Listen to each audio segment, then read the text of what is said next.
बिमा आदा मोननाव थांनांगौ दंमोन आदाया सासे फिसाज्ला दंमोन दा बेखौ लानानै आं फरायफैनांगौ जाबाय दे लायबानो जाबाय बिफा गया जालांदो दे हरदो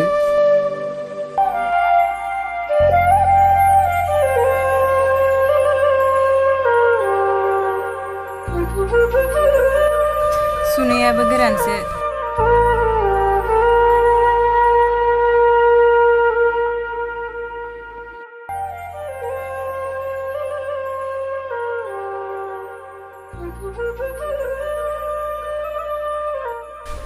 बिमा आं थांसै नों थादो दे बिफा थांदो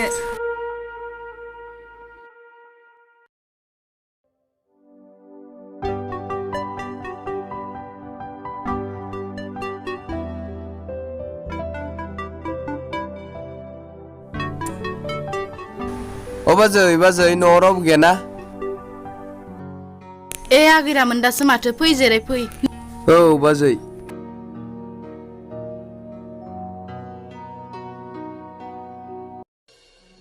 बाजै दै गिलाससे लाबोलाय होमबा आं लायनि जिरायथ' आगै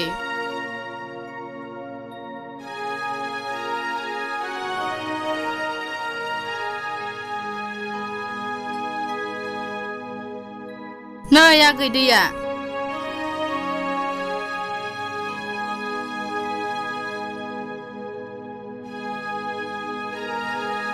आरामोन दा आगै फैफेरा दिनैलाय माथो खबर लाना फैखो आं मोनसे खोथा लानासो फैदोंमोन बाजै हा आदै अरगेंआलाय बहाथो थांदो बाजै गामियाव बेरायहैदो आदै अरगेंखौसो फरायहोनो लांनो फैदोंमोन आं बाजै हा थाखो बैसोआवसो फरायखो दासो क्लास 9 आव फरायगासिनो दं आगै अ होमबा आं दिनै लांफाखानोसै बाजै आंथ' हरनो हागौ आगै नाथाय उनफोराव माबाफोर आसखान्दा जागोन नामा बेखौसो साननो गोनां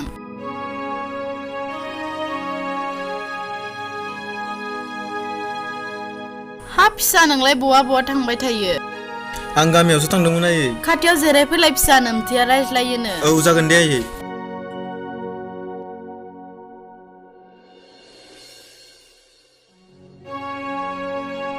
नै आगैरामोन दा बेनो आंनि अरगें फिसाया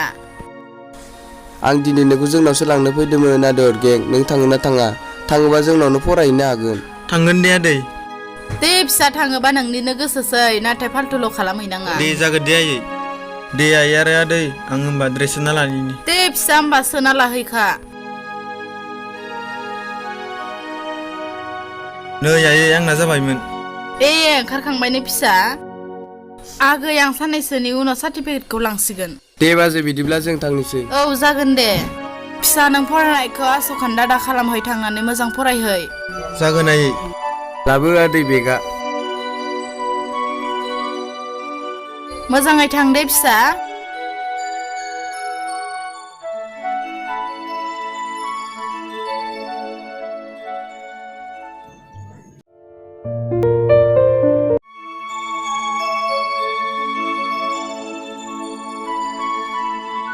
बिमा बिमा न'आव गैया नामा नै जों सफैबाय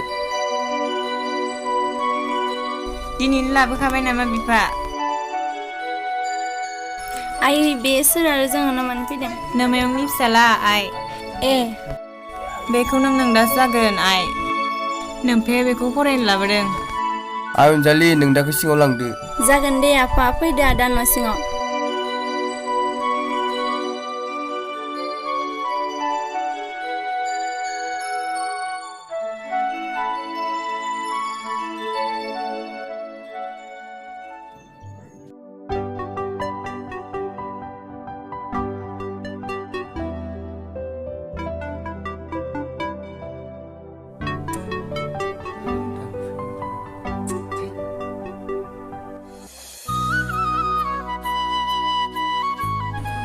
रिमिका ओंखामा खुरना जाफैदो स्कुल थांनो टाइम जाबाय थांगौ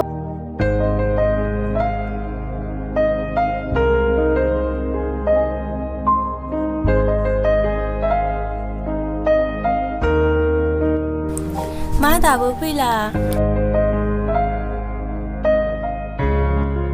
आदा नोंनो क्लासखौ ग्रोबा आंखौ बुंनाय जागोन दे बिनानाव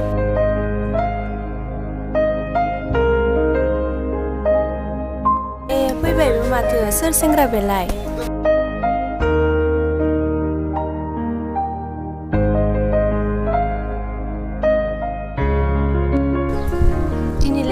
बेसे गोबाव जाखो नै आदाखौ नेनानैनो लेट जाबाय आं थौदो बिदिब्लालाय थौ मा एसे हेन्डसाम सेंग्रा बेलाय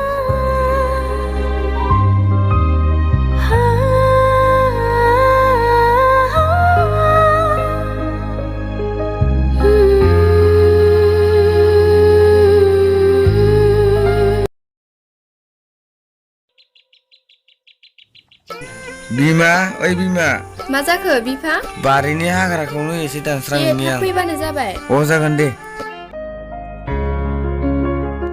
र' आं अनजालिनो कल खालामनोसै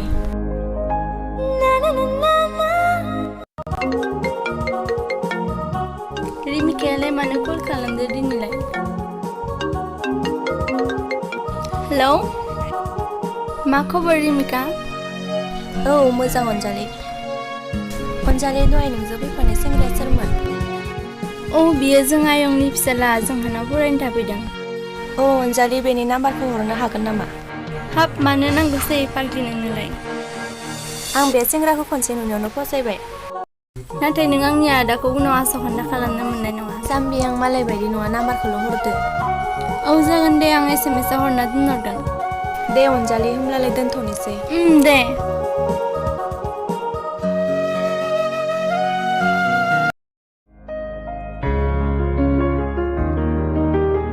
र' आंनो SMS खौ हरग्रोनोसै खोमा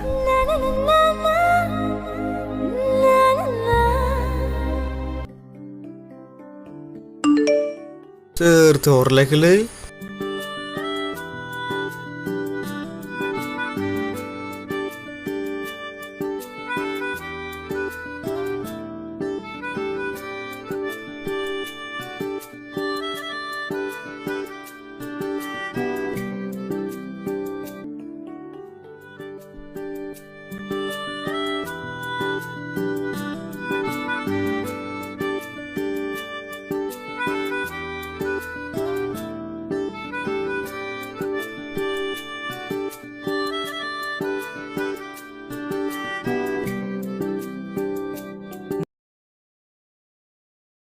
मासो सान्दुं गोसाब्रा दिनैलाय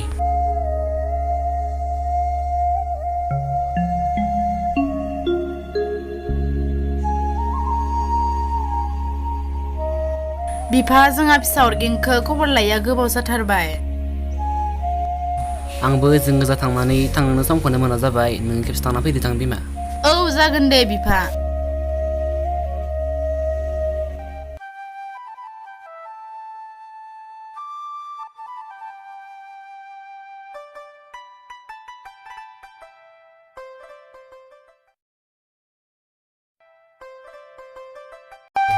नै बिफा जोंहाबोथ' फिसा हिन्जाव सासे दङ बे आरि अरगेंनियावबो रां रुफा गारबाय थायोब्ला जोंहा अनजालि फिसाखौ इयुनाव माजों नायनो बेफोर बाथ्राया फैनो नाङालै बिमा बिदि गाज्रि साननायानो बर' बिमानि गोरोन्थि बिदानि फिसालाबाबो जोंनिनो फिसा नै आइ आरो आफा साहा लोंदो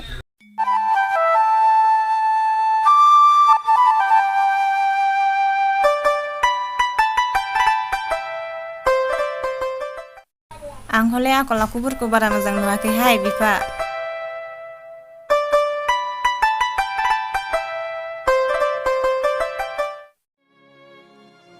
बे बिमाजोंबो मा जागोनलै बेथो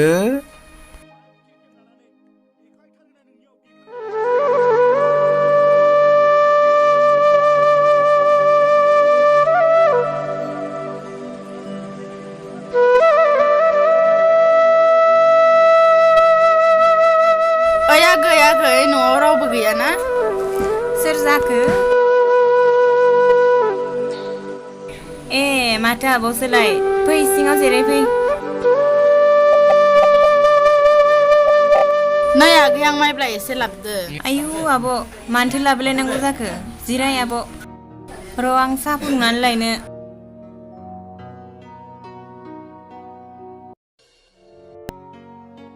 फिसा नों बिदिनो बेरायबाय थायो नामा स्कुल गैयाबाबो न'आवनो फरायबाय थानांगौ आयै आं गामियावसो बेरायनो थांदोंमोन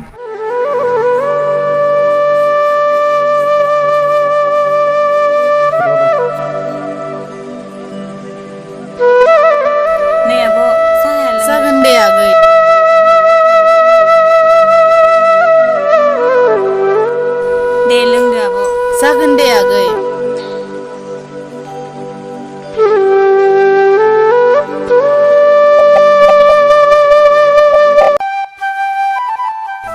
आब'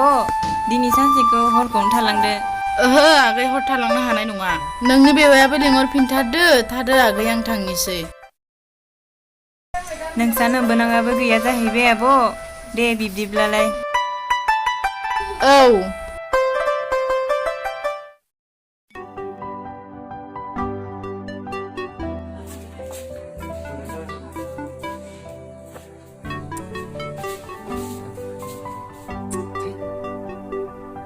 रिमिखानावनो कल खालामनि र' आङो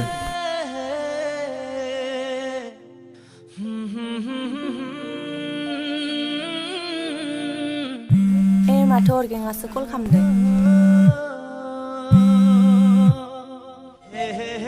हेलौ हेलौ रिमिखा मा खालामदों दं ओरैनो गोदाव सोराव रिमिखा नों दा 2 रिंगायाव फैनो हागोन ना जाखो लोगो हमनो हागोन अर्गें मानो हाया जानो नाथाय बबेयाव लोगो हमनो बै मासकावनि वाटार साप्लाइयाव फै औ जागोन दे अर्गें आं थांगोन दे होमबा दोनथ'बाय औ जागोन दे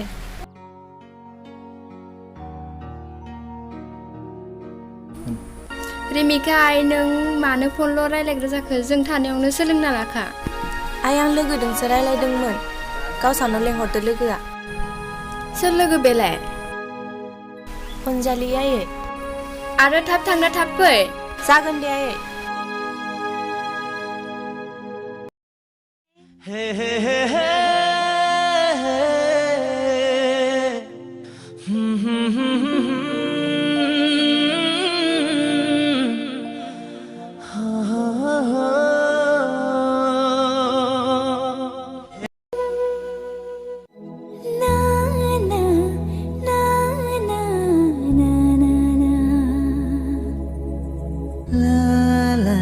अर्गें आंना एसे लेट जाबोबाय जेबो नङा दे रिमिखा दे जिरायदो अर्गें आंखौ मानो लेंहरदोंमोन रिमिखा नोंना सोरबाफोर मोजां मोननाय दं नामा अर्गें आंना रावबो मोजां मोननाय गैया नाथाय नोंखौल' मोननो हास्थायो आं नाथाय रिमिखा नों आंखौ उनाव आस'खान्दा खालामनो मोननाय नङा आंबो नोंखौ बै साननिफ्रायनो बुंनो सानदोंमोन नाथाय बुंनो हायाखै बिदिब्ला आंखौ नेवसिनो मोननाय नङा आइ लाभ इउ अर्गें आइ लाभ इउ टु रिमिखा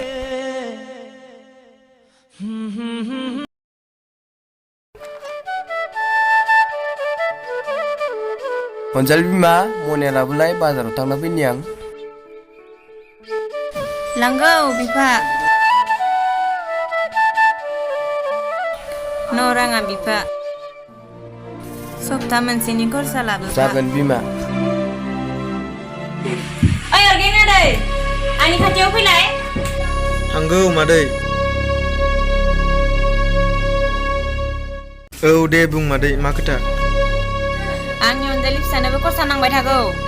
नोंनाथ' मेट्रिक आनजादाबो केन्सेल जाबाय औ मादै केन्सेल जाबाय नाथाय नों मा खोथा बुंनो नागिरदों आं जेबो हमना मोनासै बेनिखायनो नों न'आव थांदो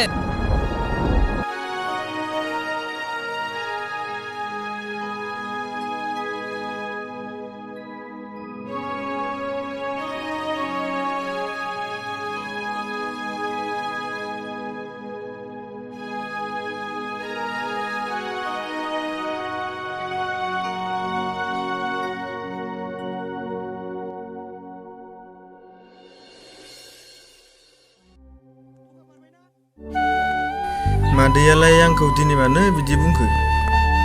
आइनि सिमाङाथ' आस'खान्दा जासिगोन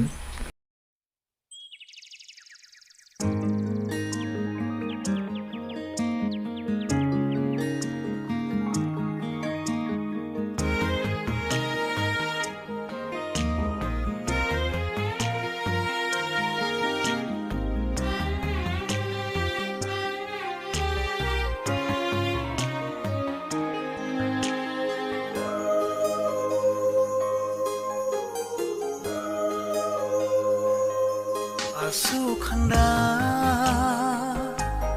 जागोन होनना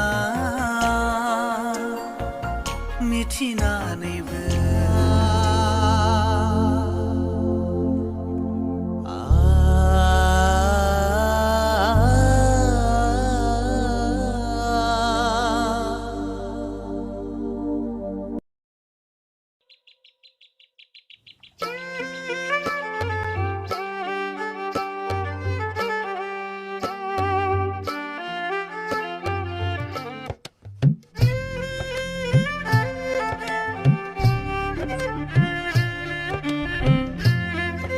अनजालि बिमा दै गिलासे लाबोलाय गरमाबो जाबायदि जाबोदो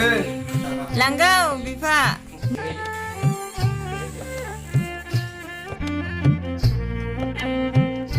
न' बिफा दैया मा माथो लाबोखो बिफा मैगंखौलाय है जेबो गैथ्रा नै बेखिनिल' हाबाब बे सप्ता खनसेनि मैगं बिहरनाया बे जोगोनार थाइनैल' बे लकडाउननि समखौ मिथिया नामा नों बिमा आदि हरगिङालाय गैया आं होखारहरबाय मा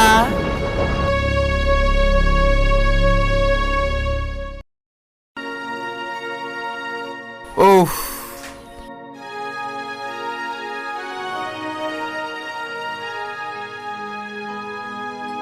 आधा बाजिसोआव आं दा माबोरै मोखां दिन्थिबावनो दे